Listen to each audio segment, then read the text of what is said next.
और आइए शुरू करते हैं न्यूज पथ पर सफर। सबसे पहले आपको दिखाते हैं ऐसी तस्वीरें जिनका जिक्र सरे रहा है। ये तस्वीरें सुर्खियों में भी है और सोशल मीडिया पर भी है। इनसे आपका बाखबर होना बेहद जरूरी है क्योंकि चौराहे पर इन्हीं की चर्चा है। चर्चा सांसद के रोटी बनाने और विधायक के कंडक्टर बनने की भी है।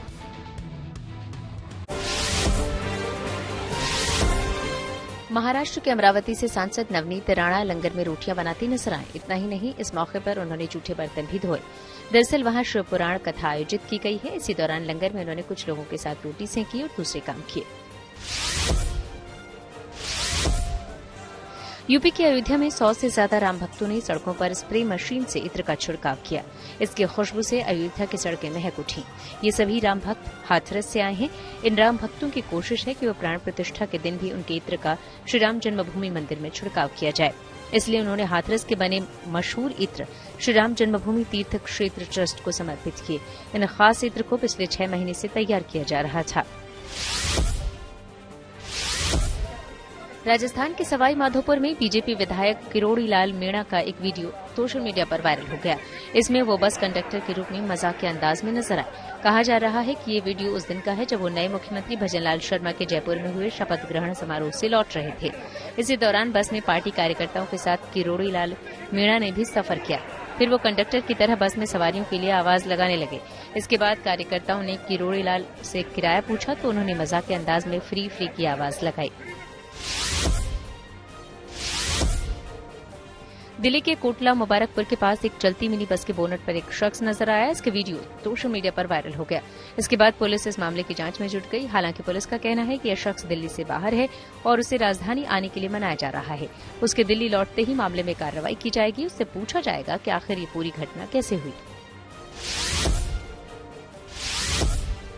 यूपी के बदायूं में गोकशी के आरोपी ने सीएम योगी से माफी मांगते हुए सरेंडर किया। दरअसल वो गले में तख्ती डालकर और दोनों हाथ उठाकर आत्मसमर्पण करने सहसवान कोतवाली पहुंचा। इस दौरान उसने अपने नाम और पते के साथ लिखा हुआ था कि पुलिस के सामने आत्मसमर्पण कर रहा हूं, अब कभी गोकशी नहीं करूंगा। योगी जी मेरी रक्षा करें। आरोपी का नाम मोहम्मद आलम है और उस पर करीब आधा दर्जन मुकदमे दर्ज हैं। साथ ही गैंगस्टर के तहत भी कार्रवाई की जा चुकी है। कहा जा रहा है कि उसकी गैंग में 5 सदस्य हैं, जिनमें से 4 को पुलिस पकड़कर जेल भेज चुकी है, लेकिन वो पिछले 1 महीने से फरार चल रहा था।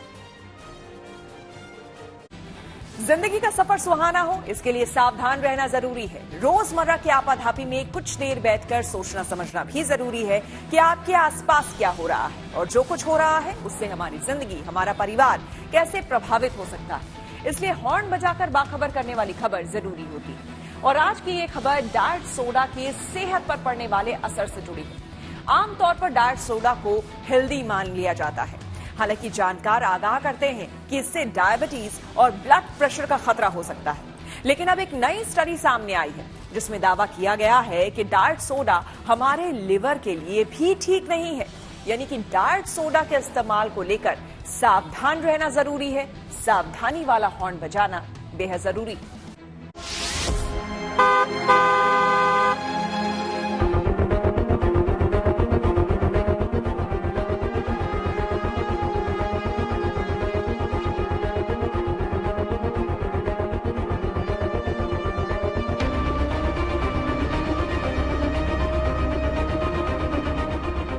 हमारी आपकी जिंदगी में बात बात पर कोल्ड ड्रिंक्स के जरिए जश्न मनाने का दौर अब आम है, जिसमें सोडा भी है और स्वाद भी। कई लोगों को इसकी आदत भी हो गई है, लेकिन सेहत को लेकर फिक्रमंद लोग इसको छोड़कर डाइट सोडा की तरफ रुख करने लगे हैं और उन्हें शायद ये उम्मीद भी थी कि इस हेल्दी ड्रिंक से अब कोई परेशानी नहीं होगी, लेकिन ऐसा नहीं है। एक रिसर्च में ये खुलासा हुआ है कि डाइट सोडा भी आपकी और हमारी सेहत से खिलवाड़ करता है। जरूरी नहीं कि जुबान को अच्छी लगने वाली हर एक चीज सेहत के लिए भी फायदेमंद हो। इसका नतीजा कई तरह की बीमारियां भी हो सकती हैं। इसलिए जरूरी है कि इसे लेकर सावधानी वाला हॉर्न बजाया जाए।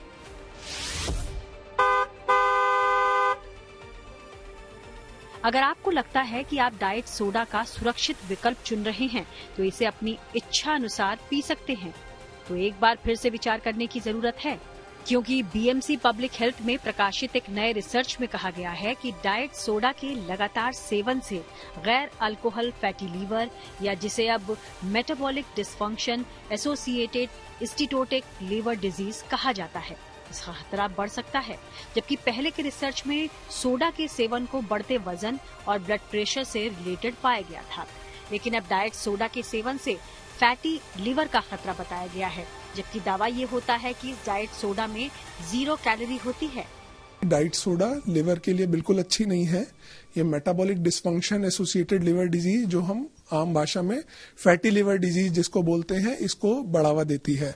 पहले सबका ये मानना था कि भाई जैसे जो कोल्ड ड्रिंक्स हैं या जिसमें चीनी डली है, ये वाली चीजें ही दिक्कत देती हैं। बट रीसेंट स्टडीज के हिसाब से, जो कि यूएस में भी कुछ स्टडीज हुई हैं, ये आया है कि डाइट सोडा भी फैटी लिवर डिजीज कराती हैं एंड विच कैन आगे जाके लिवर डैमेज और ये सब करा सकती है।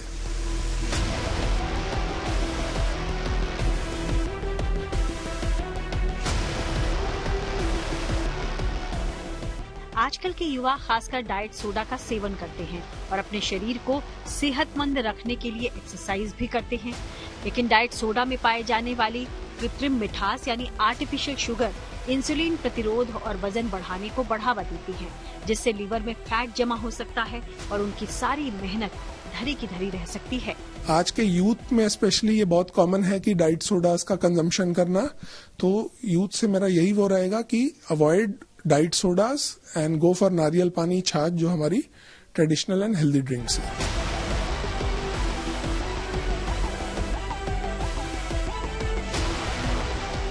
डाइट सोडा आजकल काफी कॉमन है और खासकर कोल्ड ड्रिंक्स कंपनियां सेहत के नाम पर इसकी मार्केटिंग कर रही हैं। रेगुलर सोडा की जगह लोग डाइट सोडा इसलिए भी चुनते हैं क्योंकि उन्हें लगता है कि इसमें चीनी की मात्रा नहीं होती, जबकि सच्चाई ये है कि डाइट सोडा में एस्पार्टेम, साइक्लामेट, सैकरीन, एसिसल्फेम के और सुक्रालोज जैसा आर्टिफिशियल शुगर है।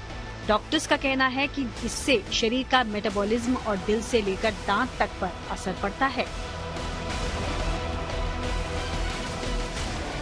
यही नहीं, artificial sugar type 2 diabetes patients में एकदम से इंसुलिन के लेवल को बढ़ा देता है, जिसे बॉडी एब्जॉर्ब नहीं कर पाती, जिससे कोलेस्ट्रॉल और हाई ब्लड प्रेशर की समस्याएं बढ़ सकती हैं, जो स्ट्रोक और हार्ट अटैक की वजह भी बन सकती है। आपको लगता है कि डाइट सोडा पीकर आपने कुछ हेल्दी ड्रिंक लिया है, तो ये एक और बड़ी भूल है। डाइट सोडा कभी कभार पीना तो ठीक है, लेकिन अगर आपको डाइट सोडा पीने की आदत सी है तो इसे अभी बदल लेने की जरूरत है, और इस जानकारी को दूसरों को बताने के लिए हॉर्न बजाना भी जरूरी है।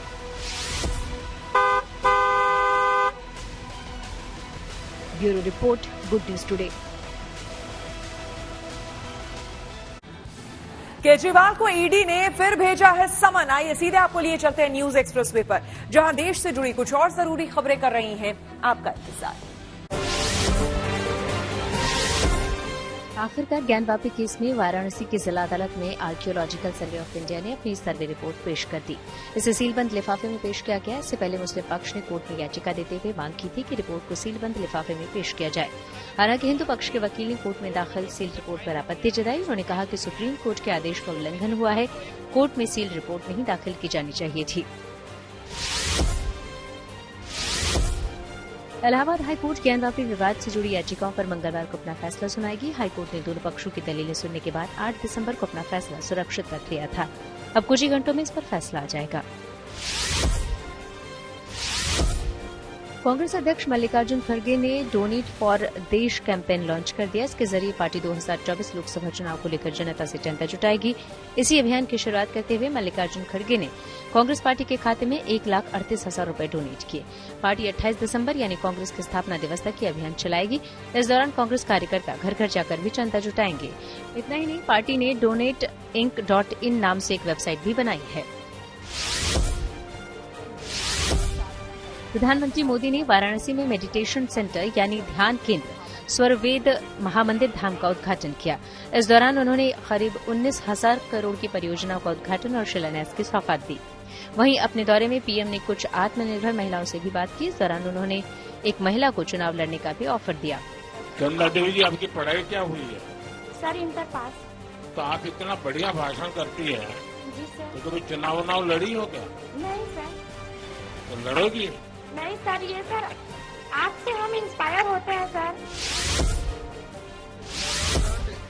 तमिलनाडु में भारी बारिश के बीच एक मकान के ढहने का वीडियो सामने आया। इसमें दिख रहा है कि ये मकान पल भर में ही ताश के पत्तों की तरह ढहकर पानी में समा गया। इतना ही नहीं, कुछ जगहों पर गाड़ियां भी पानी में डूबी नजर आई। इस बीच मौसम विभाग ने कन्याकुमारी समेत कई जिलों में अगले 24 घंटों के लिए बारिश का रेड अलर्ट जारी किया है। जम्मू कश्मीर के डोडा में महिलाओं के लिए विलेज डिफेंस गार्ड के तौर पर ट्रेनिंग शुरू की गई, यानी आतंकवादियों से निपटने के लिए ये महिलाएं भी मोर्चा संभालेंगी। इसमें पुलिस और दूसरी एजेंसियां इन महिलाओं की मदद कर रही हैं। पाकिस्तान में आतंकी दाऊद इब्राहिम को लेकर कई तरह की अटकलें चल रही हैं, लेकिन उसके गैंग ने इन खबरों का खंडन किया है। इससे पहले कुछ खबरों में ये दावा किया जा रहा था कि दाऊद को किसी ने जहर दिया है और वो गंभीर हालत में अस्पताल में भर्ती है। खबरों के एक्सप्रेस में से आगे रुक करते हैं सियासी ढाबे का, जहां आज की सबसे बड़ी खबर मौजूद है। कल यानी कि मंगलवार को दिल्ली में इंडिया गठबंधन की अहम बैठक होनी है, लेकिन उससे एक दिन पहले यानी कि आज संसद के दोनों सदनों में 78 विपक्षी सांसद सस्पेंड कर दिए गए। संसद की सुरक्षा में सेंधमारी के मुद्दे पर विपक्ष लगातार सरकार से जवाब मांग रहा है। हंगामा और नारेबाजी जब नहीं थमी तो सांसदों को सस्पेंड करने का कदम उठाया गया, लेकिन ऐसा लगता नहीं है कि विपक्ष सुरक्षा के मुद्दे पर हो रहे दंगल से पीछे हटने वाला है। माननीय सदस्यगण, सदन की मर्यादाओं को मत तोड़ें। Take your seats please. No please take your seats. नाम तो शीतकालीन सत्र है, पर माहौल गर्म है। संसद की सुरक्षा में सेंधमारी के मुद्दे पर विपक्ष अड़ा है। सरकार को विपक्ष का रवैया समझ नहीं आ रहा। सोमवार को घमासान इतना बढ़ा कि दोनों सदनों के 67 सांसदों को सस्पेंड कर दिया गया। 11 सांसदों के मामले विशेषाधिकार समिति के पास भेजे गए।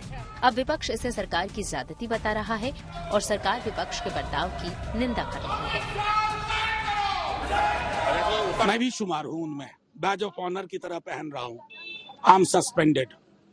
जब काला दौर होता है ना, तो तानाशाह को ऐसी ही संसद चाहिए कि जहां लोग बकरी मेमने की तरह मैं करते रहे।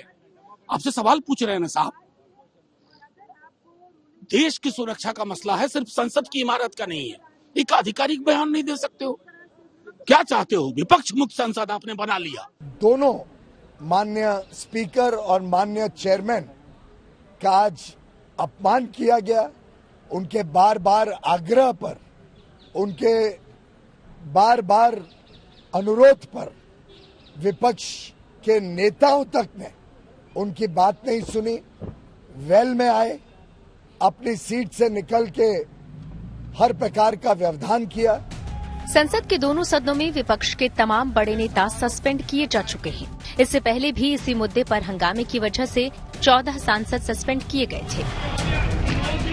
यानी संसद की सुरक्षा के मुद्दे पर अभी तक 92 सांसद सस्पेंड हो चुके हैं। और विडंबना ये है कि ऐसी स्थिति के लिए सरकार और विपक्ष एक दूसरे को कसूरवार ठहरा रहे हैं। सदन चलाना सरकार की फर्ज बनते हैं और सदन चलाते समय लोकतंत्र के मुताबिक विपक्ष को साथ में रखना जरूरी होते हैं। विपक्ष को कॉन्फिडेंस में लेते हुए सदन चलाना हम लोग वाजिब समझते हैं, लेकिन आज की सरकार तानाशाही की चरम शिखर पर पहुंच गए हैं और बहुमत की साथ साथ बाहुबली की डंडा घुमा रहे हैं। उनके पास कोई एजेंडा नहीं है, कोई इश्यू भी नहीं है, मगर बगैर इश्यू को लाकर जानबूझकर इस सेशन को चलने नहीं देना, उसको रोकना, उसको अनडेमोक्रेटिक सिस्टम से वातावरण क्रिएट करना, ये बहुत लोग जनता भी कोई सहमत नहीं। स्पीकर बहुत आक्रोश था, स्पीकर ने तय किया है इनको सस्पेंड करना चाहिए, हम समर्थन किया, इस नहीं है। वैसे तो संसद की सुरक्षा में सेंधमारी की गंभीरता से जांच हो रही है। जांच के बारे में लोकसभा स्पीकर ने सांसदों को बाखबर भी किया। लोकसभा में 13 दिसंबर 2023 को जो दुर्भाग्यपूर्ण और हम सबके लिए चिंताजनक घटना घटी है, निश्चित रूप से पूरे सदन में इस पर गहरी चिंता व्यक्त की थी। इस घटना की एक उच्च स्तरीय जांच हो, इसकी भी हमने योजना बनाई और उसकी जांच कमेटी बनाई और उसकी जांच शुरू हो गई है। लेकिन चुनावी माहौल में विपक्ष इस मुद्दे पर सरकार को घेरना चाहता है, इसलिए सदन में गृह मंत्री के बयान की मांग हो रही है। विपक्ष के लिए ये मुद्दा एकता दिखाने की परीक्षा बन गया है। मंगलवार को इंडिया गठबंधन की बैठक भी होनी है। और किसी की सरकार होती दिल्ली में तो भारतीय जनता पार्टी ने पूरी दिल्ली ठप कर दी, बंद कर दी होती, जाम कर दिया होता इस मामले में, सुरक्षा के मामले में। लेकिन आपके सांसद ने ये लोगों को अंदर घुसने का मौका दिया, उनके ऊपर कोई एक्शन नहीं। वो कोई सूरज चांद सितारे तो मांग नहीं रहे। कमाल की बात है कि संसद की सुरक्षा की बात सदन में ही नहीं हो रही तो कहां होगी। लोगों के जहन में एक सवाल है, सवाल ये है कि अगर देश का संसद भवन सुरक्षित नहीं है तो फिर सुरक्षित क्या है। संसद में घुसपैठ मामले की जांच तेजी से हो रही है। राजस्थान से लेकर पश्चिम बंगाल और हरियाणा से लेकर महाराष्ट्र तक आरोपियों से जुड़ी जानकारी जुटाई जा रही है, लेकिन आसार है कि इस मुद्दे पर शोर और सस्पेंशन के बाद सियासत लंबी चलेगी। Bureau report, good news today. News पर आगे है धन बाजार, जहां शेयर बाजार से लेकर कारोबार तक की सभी अहम खबरें होती हैं, जिसका सीधा रिश्ता आपकी आमदनी आपकी जेब से होता है। तो तेज रफ्तार खबरों के बीच ये जरूरी खबरें छूट ना जाए, इसलिए आपको सीधे लिए चलते हैं धन बाजार। हफ्ते के पहले कारोबारी दिन शेयर बाजार में गिरावट रही। सेंसेक्स 169 अंक नीचे फिसला, ये 71,315 पर बंद हुआ। वहीं निफ्टी भी 38 अंक लुढ़का, ये 21,419 पर पहुंचा। दिन में कारोबार के दौरान सेंसेक्स 341 अंक गिरकर 71,142 पर आ गया था। सरकार ने लोकसभा में नया टेलीकॉम बिल पेश कर दिया। इसे टेलीकॉम मंत्री अश्विनी वैष्णव ने पेश किया। इस बिल के प्रावधानों के तहत अब सैटेलाइट ब्रॉडबैंड स्पेक्ट्रम की नीलामी नहीं होगी। सरकार सैटेलाइट ब्रॉडबैंड सेवाओं के लिए स्पेक्ट्रम मुफ्त में उपलब्ध कराएगी। अब सरकार डीटीएच कंपनियों को भी बिना नीलामी के स्पेक्ट्रम देगी। बिल में ओटीटी की परिभाषा में बदलाव किया गया है। टेलीकॉम कंपनियों पर लगने वाली पेनल्टी भी घटाई गई है। अब टेलीकॉम कंपनियों पर अधिकतम 5 करोड़ की पेनल्टी लगेगी। अभी तक कंपनियों पर 50 करोड़ रुपए तक पेनल्टी का नियम था। ये नया टेलीकॉम बिल 1885 के टेलीग्राफ एक्ट की जगह लेगा। एथर की स्कूटर खरीदने पर 24,000 रुपए तक की छूट मिलेगी। कंपनी अपनी 2 मॉडल 450S और 450X इलेक्ट्रिक स्कूटर पर इस महीने की छूट दे रही है। इस ऑफर में cash discount, corporate benefit, EMI पर कम इंटरेस्ट और कॉम्प्लीमेंट्री वारंटी कवरेज शामिल है। रुक करते हैं प्रगति मार्ग का, जहां ऐसी खबरें हैं जो कि देश की तरक्की, प्रगति और लोगों की काबिलियत दिखाती है। मुंबई में पश्चिमी रेलवे के मुख्यालय की इमारत को नए सिरे से सजाया संवारा जा रहा है। करीब 7 करोड़ की लागत से इसका रेनोवेशन हो रहा है। दरअसल अगले महीने जनवरी में इस इमारत के 125 साल पूरे हो जाएंगे। ऐसे में कोशिश है कि इस इमारत से जुड़ी ऐतिहासिक यादों को आम लोगों के लिए संजो कर रखा जाए। लिहाजा इसके रंग रोगन के साथ साथ यहां एक नई हेरिटेज गैलरी भी बनाई जा रही है, जहां ऑडियो और वीडियो के जरिए इसके इतिहास को दिखाया और बताया जाएगा।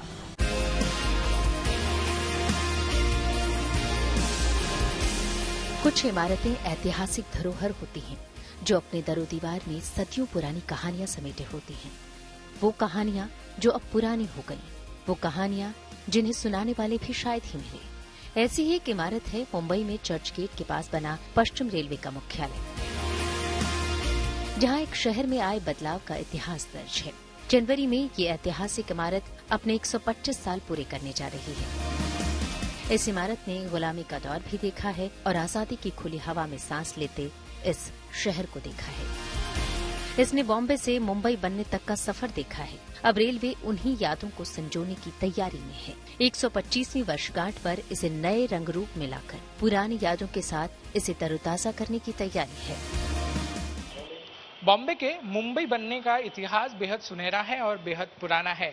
इस इतिहास में सबसे महत्वपूर्ण योगदान रेलवे का रहा है। मुंबई के लोग रेलवे पे सबसे ज़्यादा डिपेंड करते थे और जब मुंबई में पहली बार रेलवे चली तो वो सीएसटी स्टेशन से ठाणे तक चली थी। ऐसे में मुंबई के इतिहास का सबसे महत्वपूर्ण चीज मुंबई के हेरिटेज बिल्डिंग है जो अंग्रेजों के जमाने में बनाए गए थे। उसमें से एक सबसे महत्वपूर्ण बिल्डिंग है जहां पर हम खड़े हैं, वो है वेस्टर्न रेलवे का हेडक्वार्टर्स, जो स्टीवन विलियम्स द्वारा बनाया गया था 1899 के आसपास, जिसको अब संजोने की एक और कोशिश की जा रही है। इस बिल्डिंग को फिर से रिस्टोर किया जा रहा है, फिर से तैयार किया जा रहा है, क्योंकि अगले साल इस बिल्डिंग को बने हुए 125 साल होने वाले हैं। वेस्टर्न रेलवे की ये इमारत साल 1899 में बनाई गई थी। अब इसके हर कोने को चमकाया जा रहा है। फर्श से लेकर सीढ़ियों तक और छत से लेकर दरो दीवार तक रंग रोगन का काम चल रहा है। साथ ही पुरानी यादों को सहेजने का काम भी चल रहा है। इसके लिए नई हेरिटेज गैलरी बनाई जा रही है, जिसमें आम लोगों के लिए इस बिल्डिंग के इतिहास के साथ साथ मुंबई की लोकल मेल ट्रेन्स बिल्डिंग के मॉडल्स को भी रखा जाएगा। 13 रियासतों की रेलवे को मिला करके बॉम्बे BBNCI एक साथ वेस्टर्न रेलवे का गठन हुआ था 1951 में।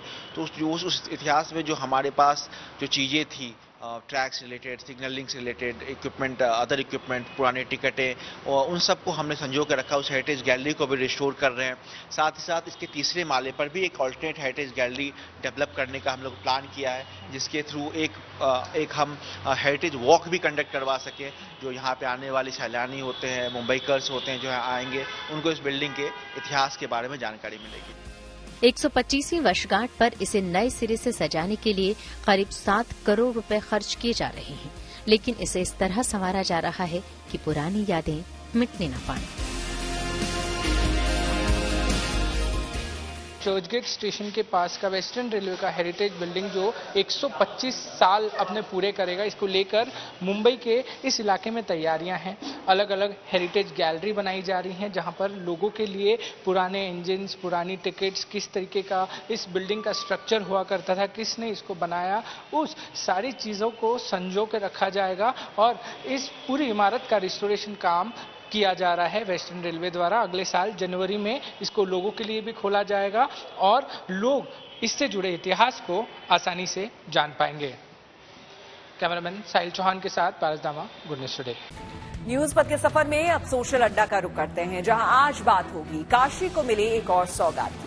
प्रधानमंत्री मोदी ने भव्य और दिव्य स्वर वेद महामंदिर का लोकार्पण किया है, जो कि दुनिया का सबसे बड़ा मेडिटेशन सेंटर है। यानी कि इस मंदिर में किसी विशेष देवता की पूजा के बजाय योग और मेडिटेशन पर फोकस होगा। करीब 2.5 लाख वर्ग फीट में बने इस मेडिटेशन सेंटर का पहला चरण पूरा हो गया है। ये महामंदिर खूबसूरत पत्थरों पर उकेरी गई अद्भुत नक्काशी से सजाया गया है। लगभग 100 करोड़ की लागत से बन रहे इस मेडिटेशन सेंटर का पहला चरण तकरीबन 20 साल में पूरा हुआ है। सारी दुनिया में बिना कमरों का ऐसा 7 मंजिला मेडिटेशन सेंटर कहीं नहीं है।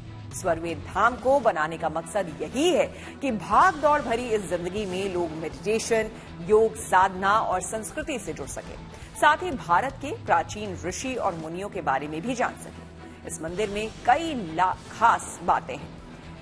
इसकी इमारत 68,000 वर्ग फीट में बनाई गई है, जबकि इसका पूरा परिसर 78,800 वर्ग फीट में फैला है। मंदिर भवन के 7 तल हैं, लेकिन कोई कमरा नहीं है। मंदिर में हर तल पर महर्षि सदाफल देव की प्रतिमा स्थापित करने की योजना है।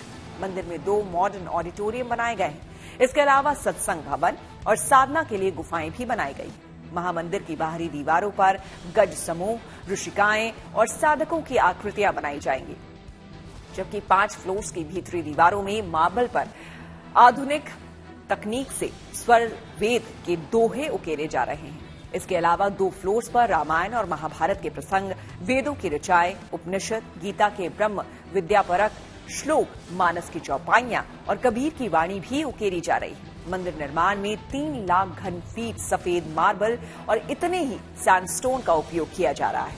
आगे के चरण में महामंदिर में महर्षि सदाफल देव की 113 फीट ऊंची दिव्य प्रतिमा लगाई जाएगी, जिसमें प्लेटफॉर्म की ऊंचाई 32 फीट और प्रतिमा की ऊंचाई 81 फीट होगी। बनारस पहुंचे प्रधानमंत्री मोदी सर्ववेद महामंदिर के फर्स्ट फेज का उद्घाटन किया है। आप मेरे पीछे तस्वीर में जरूर देख रहे होंगे, ये मंदिर खास है। मंदिर इस साल से क्योंकि 7 फ्लोर बना हुआ ये मंदिर है। पुष्प जो है कमल की पंखुड़ियों से, 125 पंखुड़ियों से अलग अलग तरीके से इसमें कमल लगे हुए हैं। ये मंदिर जो मेडिटेशन माना जाता है पूरे देश में खास है। 20,000 से भी ऊपर लोग यहाँ पर साधना कर सकते हैं। इस काशी प्रधानमंत्री मोदी का संसदीय क्षेत्र है। काशी के विकास पर प्रधानमंत्री मोदी का ध्यान भी रहता है। पहले भी काशी को विकास की कई योजनाओं की सौगात मिली है। यहाँ की तरक्की को लेकर आम लोगों की प्रतिक्रिया क्या है, इसे हमने समझा सोशल अड्डा में। प्रधानमंत्री 2 दिन के लिए यहाँ आए, कई योजनाओं का लोकार्पण किया है। आपको कितना अच्छा है, लगता है कि ये चीजें लोकार्पण हो रही हैं या कितना बदलाव हो रहा है बनारस में? बहुत सारा बदलाव हो रहे हैं। हमारे प्रधानमंत्री माननीय श्री नरेंद्र मोदी जी अच्छा खासा काम कर रहे हैं और काफी अच्छा लग रहा है। फिलहाल आज तो उद्घाटन करने आए हैं, आगे क्या क्या वो करेंगे भविष्य में देखते हैं क्या मिलता है। अरे बहुत बदलाव देखे हैं उनके रहते हुए। सांसद यहाँ रहते हुए वाराणसी में समझे वाराणसी का चेहरा ही बदल गया। जो पहले आज से 20 साल पहले हम लोग देखते थे, अब जो देख रहे हैं वो समझे 100 साल पहले था। जब आते हैं तब दे ही के जाते हैं बनारस वालों को, मतलब इतना दे देते हैं कि ये पैसे का कहाँ से पता नहीं चलता कि कहाँ कितना पैसा लगाता है। यहाँ इतना कहीं नहीं दिए होंगे। जी इस समय तो लगभग सभी चीज बदलाव में आ रहा है, देखने को मिल रहा है। हमारी काफी सेफ है, सबसे बड़ी ये बात है उनके रहने की वजह से। और हम लोग इलाहाबाद से आए हैं, दूर से हैं। अब इसके पीछे क्या हुआ इतना जानकारी? बस सब कुछ सेफ है, मगर थोड़ा महंगाई का है, थोड़ा उन पे ध्यान दें। जो हमसे नीचे के क्रम के लोग हैं उन पे थोड़ा ध्यान दें, उनका भविष्य उज्ज्वल हो। जिसके पास घर नहीं उनके पास घर दें, इंसान उज्ज्वल हो आगे। यानी कि बनारस में जो है बदलाव हुआ है उनके आने का? बहुत ज्यादा बदलाव है। इससे पहले कोई भी सरकार बैठी थी कुछ बदलाव नहीं दिखा था। उल्टा हमने बिगड़ते हुए देखा था।